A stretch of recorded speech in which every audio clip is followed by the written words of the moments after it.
তোমার নাম সে কেটে দিয়েছে, আল্লাহর নামকে সে ছিঁড়ে ফেলে দিয়েছে। আমি যদি তাকে পেতাম, তাকে সোজা বিচার দিতাম, আমার পায়ে স্যান্ডেল তার গালে লাগিয়ে দিয়ে বলে দিতাম, এটাই হলো তোর শাস্তি, তুই বেঁচে থাকার অধিকার নেই। আসসালামু আলাইকুম ওয়া রাহমাতুল্লাহি ওয়া বারাকাতুহু। দর্শক শ্রোতা, আশা করি সবাই ভালো আছেন। বাংলাদেশের বর্তমান কিছু আলেম আছে যারা কালিমাকে অস্বীকার করে বা আল্লাহ রাসূলকে অস্বীকার করে, আর তারা আল্লাহ রাসূলের শান মানকে ছোট করার সবসময় চেষ্টা করে। যেমন বর্তমানে আপনারা জানেন যে ইসলাম গ্রহণ করার সময় কালিমা তাইবা পড়তে হয় প্রথমে। সেই কালিমা তাইবাকে আজকে তারা অস্বীকার করছে, কারণ আল্লাহর নামের পাশে তারা রাসূলের নাম দেখতে চায় না বা তাদের ভালো লাগে না।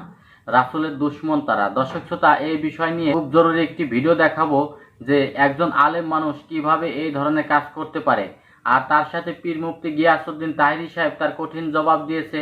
আজকে এই ভিডিওতে বিস্তারিত দেখাবো। আপনারা যদি আমার চ্যানেলে নতুন হয়ে থাকেন, অবশ্যই চ্যানেলটি সাবস্ক্রাইব করবেন এবং কি আপনার মূল্যবান মতামত কমেন্ট বক্সে জানিয়ে যাবেন। দর্শক শ্রোতা, কথা না বাড়িয়ে প্রথমে চলুন সেই আলেম তিনি কালিমার কাগজ নিয়ে কি করেছে সেই ভিডিওটি আমরা দেখে আসি।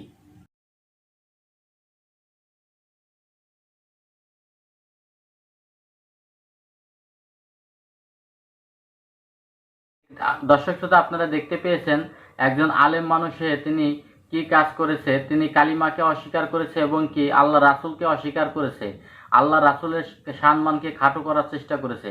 দর্শক শ্রোতা, এই বিষয় নিয়ে পীর মুফতি গিয়াসউদ্দিন তাহেরি সাহেব তার কঠিন জবাব দিয়েছে।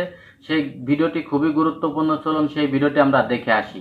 আমার হৃদয়কে রক্তক্ষরণ করেছে, আমি অত্যন্ত ব্যথিত হয়েছি। মাথার মধ্যে টুপি পরে, মুখের মধ্যে দাড়ি পরে এতদিন বলেছে মসজিদের উপরে লা ইলাহা ইল্লাল্লাহ, পাশে মুহাম্মদ রাসূলুল্লাহ লেখা যাবে না, লেখলে নাকি শিরিক হয়ে যাবে। এতদিন বলেছে মসজিদের এক পাশে আল্লাহর নাম, আরেক পাশে মুহাম্মদ নাম, এটা লেখলে শিরিক হয়ে যাবে। দুঃখজনক হলো সত্য, আমি দেখলাম গত পরশুদিন দেখলাম এক জাহেলে মুরাক্কাব নায়েবে শয়তান দুশমনে রাসূল ইহুদি খ্রিস্টানদের দালাল মাথায় টুপি পরে ছদ্মবেশে ইসলামকে ধ্বংস করার জন্য সে হাতের মধ্যে একটি কাগজ নিয়েছে। কাগজের মধ্যে এক পাশে লেখা আছে আল্লাহর নাম, আরেক পাশে লেখা আছে মুহাম্মদ সাল্লাল্লাহু আলাইহি ওয়াসাল্লামের নাম। আল্লাহ লেখা, মুহাম্মদ লেখা। সে বলতেছে এইগুলা লেখা যাবে না বলে এই কাগজ থেকে এইভাবে ছিঁড়ে টুকরা টুকরা করলো। সে বলতেছে কাগজে আল্লাহর নাম লেখা যাবে না, কাগজে মুহাম্মদ নাম লেখা যাবে না, লেখলে নাকি গুনাহ হবে, লেখলে নাকি শিরক হবে।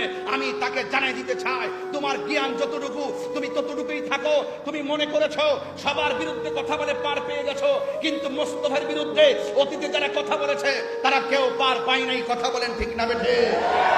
তোমার চোখে পড়ে না, তোমার চোখে পড়ে না আল্লাহর পাশে নবীর নাম লেখলে শিরিক হয়ে যাবে। সিয়াসিত্তার কিতাব বহুত হাদিসের ভিতরে আল্লাহর প্রেমের পাশে নবীর নাম লেখা আছে। তুমি কোথায় কথা বলেছো? কোরআনের ভিতরে আল্লাহ নামের পাশে নবীর নাম লেখা আছে। কোরআনের মধ্যে লেখা আছে ইন্নামাল মুমিনুনাল্লাযিনা আমানু বিল্লাহি ওয়া রাসূলুহু, সূরা নূর 62 নম্বর আয়াতে লেখা আছে আল্লাহ নামের পাশে আমার নবীর নাম। ওয়া সাদাকাল্লাহু ওয়া রাসূলুহু ওয়া মা যাদাহুম ইল্লা ঈমানাও ওয়া তাসলিমা, সূরা আহজাবের 22 নম্বর আয়াতে লেখা আছে আল্লাহ নামের পাশে নবীর নাম। শুধুমাত্র তাই নাই, ওয়ালা ইউহাররিমুনা মা হারামাল্লাহু ওয়া রাসূলুহু, সূরাতুত তাওবার 29 নম্বর আয়াতে লেখা আছে আল্লাহ নামের পাশে নবীর নাম। শুধুমাত্র তাই নয়, ইয়া আইয়ুহাল্লাযিনা আমানুস্তাজিবু লিল্লাহি ওয়া লিররাসূলি ইযা দাআকুম, সূরা আনফালের 24 নম্বর আয়াতে লেখা আছে আল্লাহ নামের পাশে নবীর নাম। শুধুমাত্র তাই নয়, ইন্নাল্লাযিনা ইউযুনাল্লাহা ওয়া রাসূলুহু লানাহুমুল্লাহু ফিদ দুনিয়া ওয়াল আখিরা, সূরা আহজাবের 57 নম্বর আয়াতে লেখা আছে আল্লাহ নামের পাশে নবীর নাম। শুধুমাত্র তাই নয়, ইন্না আরসালনাকা শাহিদাও ওয়া মুবাশশিরাও ওয়া নাযীরা লিতুমিনু বিল্লাহি ওয়া রাসূলিহি ওয়া তুআসিরুহু ওয়া তুআখিরুহু ওয়া তুসাব্বিহুহু বুকরাতাও ওয়া আসীলা, সূরাতুল হুজরাতের 1 নম্বর আয়াতে লেখা আছে আল্লাহ নামের পাশে নবীর নাম। আর ওই জাহেলে মুরাক্কাব, ওই ইহুদি খ্রিস্টানদের দালাল, ওই আহলে কবিস, ওই আহলে হাদিসের বাচ্চারা তাদের নজরের ভিতরে আল্লাহ নামের পাশে নবীর নাম লিখতে শিরিক হয়ে যাবে, এই কথা যারা বলে তারা কখনো মুসলমান হতে পারে না, তারা কখনো মুসলমান হতে পারে না। কথা বলেন ঠিক না? ভাইয়ের আমার ঈমান রক্ষা করা বড় কঠিন হয়ে গেছে, ঈমান রক্ষা করা বড় কঠিন হয়ে গেছে। শেষ পর্যন্ত কালিমা নিয়ে ষড়যন্ত্র শুরু হয়েছে। এরা নিঃসন্দেহে ইহুদি খ্রিস্টানদের দালাল।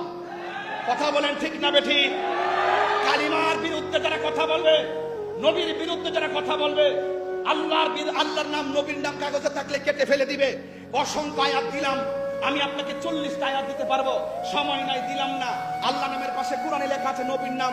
ওই মৌলবীকে জিজ্ঞেস করতে চাই, তুমি বাজারের একটা কাগজে আল্লাহর পাশে নবীর নাম লেখা আছে, তুমি ছিঁড়ে ফেলে দিলা, তুমি কি কোরআনের ওই লেখা আল্লাহর নামের পাশে যে নবীর নাম লেখা আছে সেইগুলো কি কেটে ফেলে দিতে পারবে? কথা বলেন পারবে? তাহলে সে কোথায় আঘাত করেছে?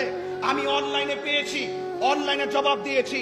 ওই কাজ্জাব, ওই জাহেল, ওই মূর্খ, ওই বেয়াদবকে যদি আমার সামনে পেতাম, মুস্তাফার কাগজে লেখা মুস্তাফার নাম সে কেটে দিয়েছে, আল্লাহর নামকে সে ছিঁড়ে ফেলে দিয়েছে। আমি যদি তাকে পেতাম, তাকে সোজা পিঠা দিতাম, আমার পায়ে স্যান্ডেল তার গালে লাগিয়ে দিয়ে বলে দিতাম, এটাই হলো তোর শাস্তি, তুই বেঁচে থাকার অধিকার নেই। মানুষ সব